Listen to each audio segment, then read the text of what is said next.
Someone very profoundly once said many years ago that if fascism ever comes to America, it'll come in the name of liberalism. And what is fascism? Fascism is private ownership, private enterprise, but total government control and regulation. Well, isn't this the liberal philosophy? The conservative, so-called, is the one that says less government, get off my back, get out of my pocket, and let me have more control of my own destiny. Just give me another chance. And $180 million. I can make this. A long time ago, in a galaxy far, far away. Feel, don't think. Fear is my ally. The Force will be with you. We are encouraged to love. Be mindful of your thoughts. I will not betray the Republic. Hey, your worship, I'm only trying to help. Scruffy-looking nerf herder. I'm not afraid. You must unlearn what you have learned.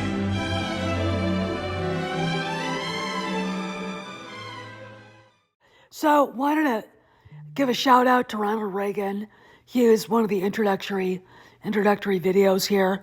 Saw the movie Reagan, and if you haven't, go see it before it leaves theaters. It was absolutely amazing. Great movie.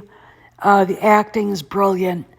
And it's a really great introduction to the 1980s and what life was like for us who grew up as teenagers in that era. Anyway, everybody who knows me knows I'm not a feminist, so none of what I'm going to say or describe should be taken as a surprise. I don't like hypocrisy. And as somebody who has studied history intently and with passion, I only like it when it's fact-driven, not propaganda bullshit. And I don't think I've ever witnessed anybody whose career has been overshadowed by the untruths about her than Kathleen Kennedy. She's the most protected, incompetent woman in Hollywood, but even as she loses hundreds of millions of dollars for the Walt Disney Corporation, she gets away with it. Now, we know how she came up out of the trenches, Milius to Spielberg, and then Eastwood, Zemeckis, you name it. And as long as she was attached to a more successful, she was great. You name the director, the producer, the studio, Steven Spielberg, John Milius, George Lucas, Martin Scorsese, Clint Eastwood, Robert Zemeckis, etc. As long as she was connected to somebody like that, people fawned over her, all right?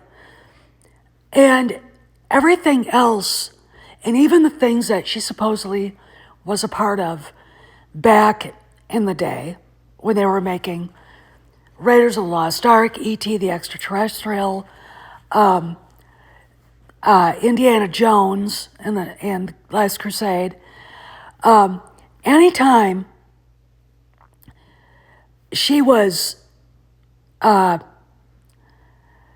mentioned, no one really looked at what was going on. She is not who people say she is. She doesn't even really exist, I don't think, close to being what people think she is. Okay, she is neither talented nor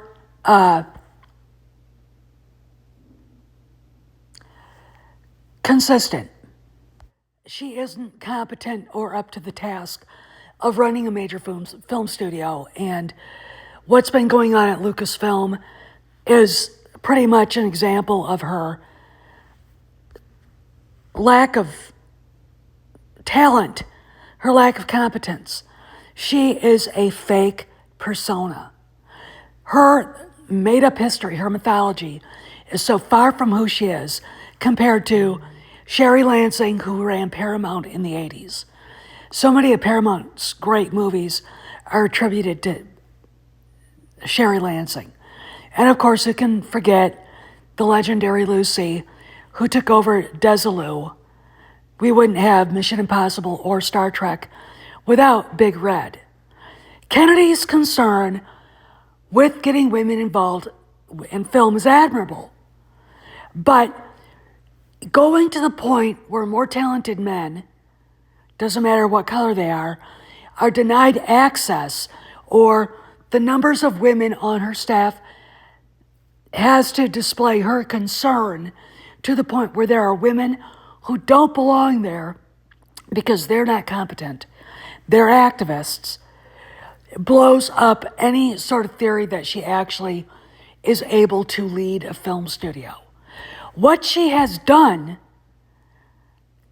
while she ignored dailies from Solo, is create an environment where girls like Amanda Ward actually believe the bullshit of her story. She's the first female head of a film studio. She broke the glass ceiling. Not really, she didn't. That glass ceiling, like I just showed, had been broken years before. I mean, when she was getting her experience working with Spielberg, Lansing was running Paramount. Okay, when she was a kid, when this one, Rachel Leishman, wasn't even born yet, Lucille Ball was running Desilu. Okay, and the franchises that this tub watches are because Lucille Ball thought we should do that. We should listen to Gene Roddenberry. We should try this. This might be something. And guess what? It was. Okay. Lucy did that, not Kathleen Kennedy. Decades before Kathleen Kennedy was even anybody fucking knew. Okay. This is the problem. These girls believe the bullshit. They believe their fan fiction, their headcanon, that, look at Leslie Headland, believes the headcanon that Kennedy did all this stuff on her own without any men, to the point where they abuse men like George Lucas, where they abuse actors, like Mark Hamill, who's, why? That's like abusing the biggest ally you have. But there you go. They don't realize it's all bullshit. Rian Johnson, he creates such a bullshit movie, but he, because of Kennedy, is inspired by her crap.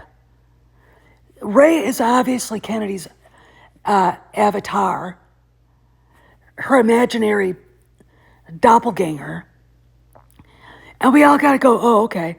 No, we don't. That's not how the Force works. Okay, it is not how the Force works at all. And then you've got Molly Damon, who abuses her husband. Wait till you see this picture from 2015.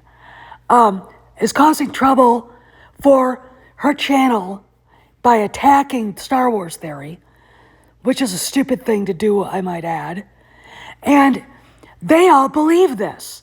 Molly Damon got a chance to do a fan stage panel about how Rey changed Star Wars because of, the feminist bullshit. It's like, no, she ruined Star Wars.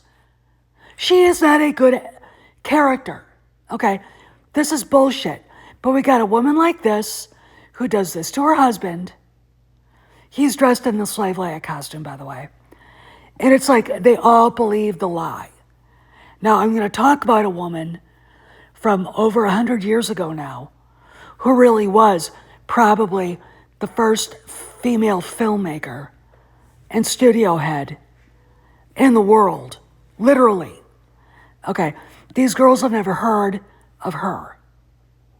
Okay, they think Kennedy's the first and she's not. She couldn't be first, even if history will win this. You can't deny history. The truth always comes out. And the fact that these girls abuse Star Wars because Kennedy lied to them, the Force is female, is the problem. So let's talk about who the woman who was the first studio head really is. Whose is the glue to all 5 of these films that gave us all of our rhythm and all of our melody, the great maestro, John Williams.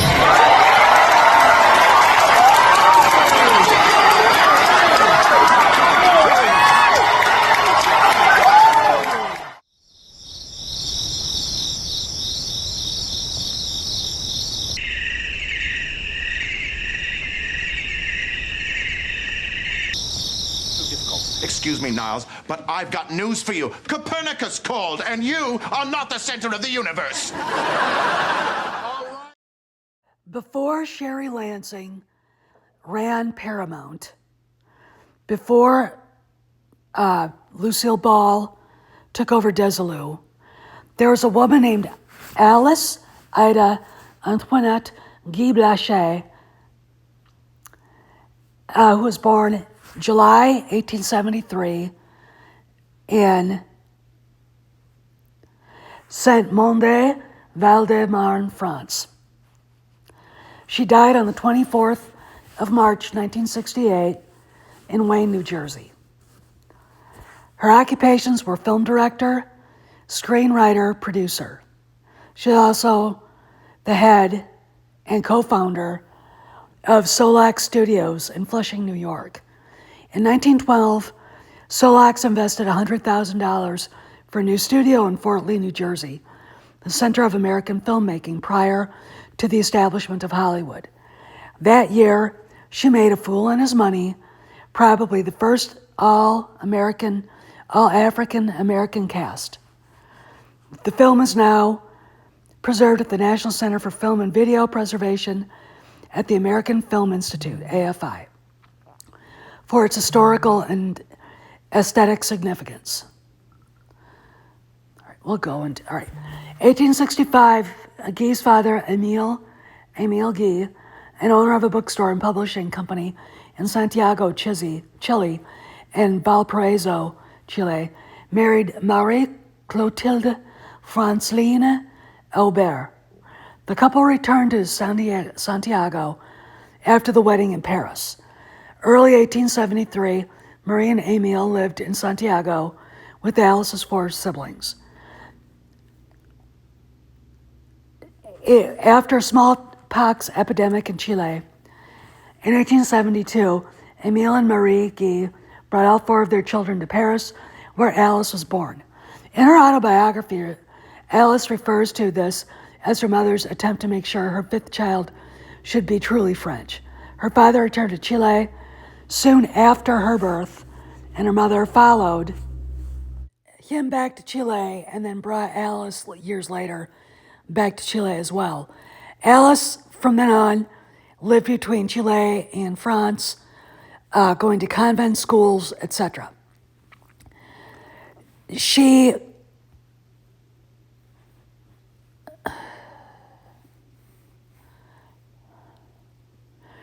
ended up being, in 1894, being a secretary to Léon Gaumont and for a camera manufacturing and photography supply company.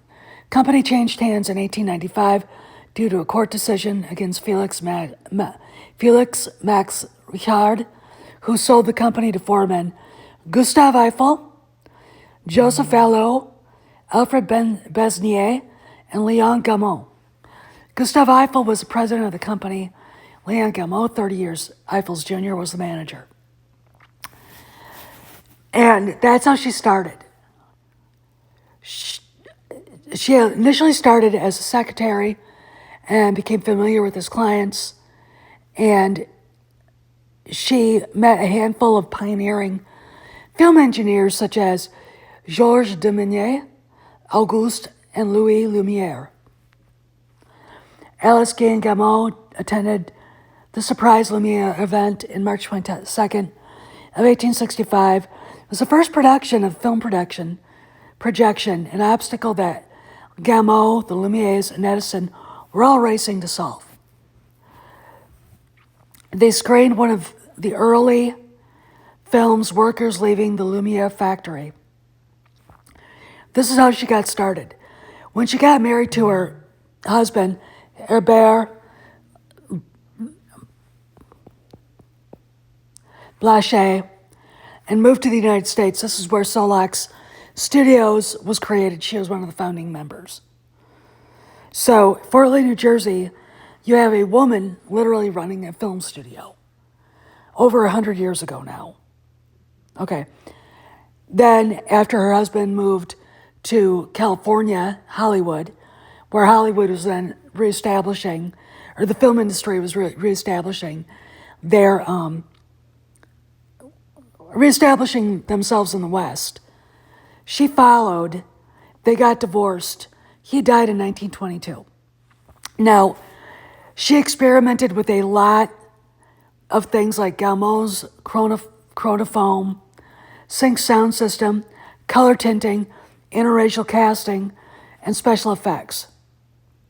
Kind of Spielbergian, if you ask me. And what I find fascinating is that in the world that we live in, where women are uplifted, no one has ever heard of her. None of the girls I pointed out, because they believe the mythology of Kathleen Kennedy, who's not even really a real person.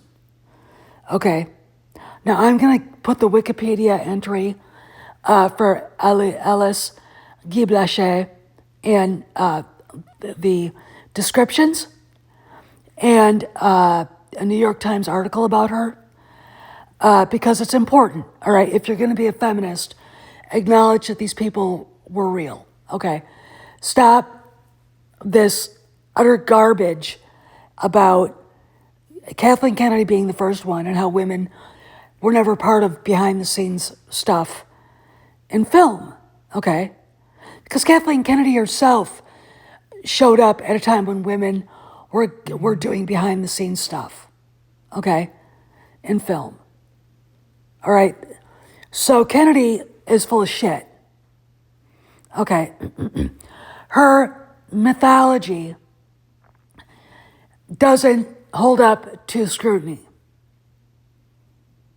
All right, you cannot look at her and think she broke a glass ceiling when a woman 100 years ago was there at the very beginning. Guy Blanchet was probably the only woman in 1906, 1905, making movies. Think about that. Kathleen Kennedy doesn't exist. The woman that Molly Damon and the rest of these females think she is. That's not a real person. Guy Blanchet is a real person. And I've yet to hear any of these forces female, Raylo-loving, misandrist girls who have never heard of this woman and don't realize the significant contribution, far greater than Kathleen Kennedy's, that this woman made to the modern film. She is one of the first filmmakers to make a narrative film, as well as the first woman to direct a film. And between 1896 and 1906, she was probably the only female filmmaker in the world. Yet, Kathleen Kennedy, who's never stood up on her own 2 feet, gets kudos for supposedly being the first female head of a major studio. Yet, I named 3 women that do not get acknowledged, that contributed far more to film than Kathleen Kennedy has ever done, contributed in her whole career. It's time to see that the Empress has no clothes, that she isn't real. She's a cardboard cutout. She's an avatar of all these angry wishes instead of thinking what she really is. Incompetent, arrogant, condescending, and terrified of losing face.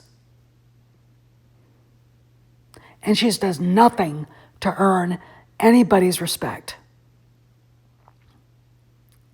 at least from the fans. This is Steph signing out. I'll see you around the galaxy.